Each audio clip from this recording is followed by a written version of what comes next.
ক্যারিবীয় সাগরে ভেনেজুয়েলার নৌযানে যুক্তরাষ্ট্রের হামলা ঘিরে দুই দেশের মধ্যে উত্তেজনা চরমে পৌঁছেছে। মার্কিন প্রেসিডেন্ট ডোনাল্ড ট্রাম্প দাবি করেছেন এটি ছিল মাদক বিরোধী অভিযানের অংশ। তবে ভেনেজুয়েলার প্রেসিডেন্ট নিকোলাস মাদুরো পাল্টা অভিযোগ তুলে বলেছেন ওয়াশিংটনের এই সামরিক তৎপরতা আন্তর্জাতিক আইনের লঙ্ঘন। ভেনেজুয়েলা জানায় তাদের সার্বভৌমত্ব ক্ষুণ্ণ করার চেষ্টা করছে যুক্তরাষ্ট্র।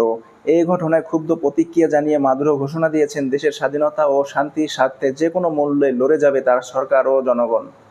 ওয়াশিংটন অবশ্য নিজেদের অবস্থান স্পষ্ট করে বলেছে ক্যারিবীয় অঞ্চলে মাদক চোরাচালান রোধ অভিযান অব্যাহত থাকবে।